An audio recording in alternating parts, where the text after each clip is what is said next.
Hey guys, this is going to be example 2 from our 6.2 guided notes. And just like the title says, properties of definite integrals.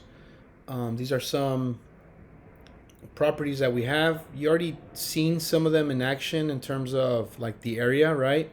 So we already know that if you take an integral from the upper and the lower bounds being the same, that the area is going to be equal to 0.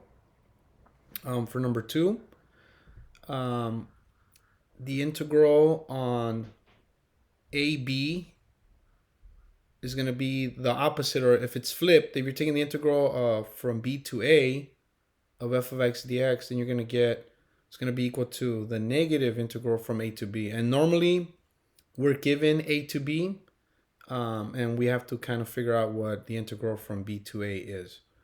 All right, another one that's new here, but we've already seen in terms of the area models, where the additive interval property says the integral from a to b of f of x dx is equal to the integral from a to c plus c to b. Like, we're kind of saying there's a value c in between a, b. So you're splitting up the area from a to b into two sections.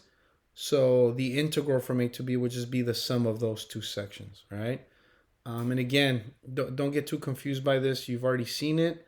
It's just, hey, can we break up an interval into two sections to maybe make it easier, or maybe make one positive and we know the area is under the x-axis, so it would be negative. Maybe that would be a reason to do this.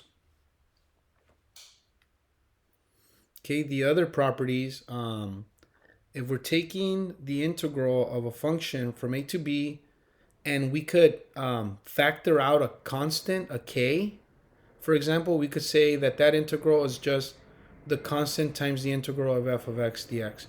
And the idea behind this is just to make the integral a lot simpler to simplify. Once we start doing this algebraically, you're going to see that sometimes it would be a lot easier to pull out a k. Okay, what about the integral of a constant? What if we're saying, what is the integral of a to b of a constant? Well, just think of what this would look like as a graph, right? It would just be a flat line, and this will create a pretty much a rectangle that goes from a to b. And this is going to be just the area model, right, of a rectangle, length times width, where k would be your height or your width, and b minus a would be the length of that. So that would be the easiest way to think about this. And then the last one is the integral from a to b of f of x plus g of x. And again, the sum and the difference would just be the integral of f of x plus the integral of g of x, and same for subtracting them. So the idea here is that you have a function, and maybe you could break them up into simpler, smaller functions. All right, let's start with the first example. So they give us a few properties.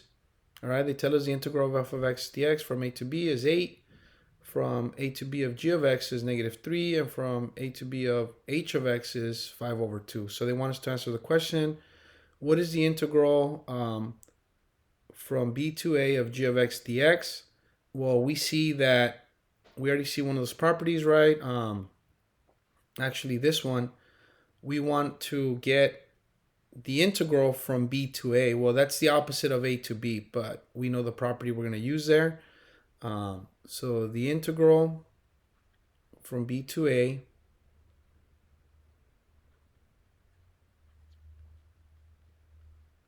and sorry, I just got this new little like writing tablet, and it's a lot harder to use. So what is this going to be equal to using our properties? It's going to be equal to the negative integral from a to b, right? And we already know this was given to us, so that's just -3. So what's our answer? It's just going to be 3. Okay. All right, if I clear that out, let's look at the next one. They want us to get the integral from a to b of 2 times f of x dx. Again, if we were to go back, this is telling us that we have a constant, right?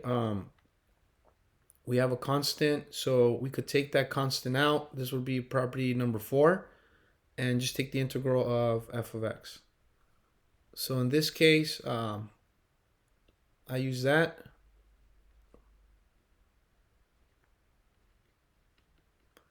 Now, do we know the integral from a to b of f of x dx? Yes, it tells us is 8. So this just becomes 2 times 8, or 16. Pretty easy, right? Like some of you guys say,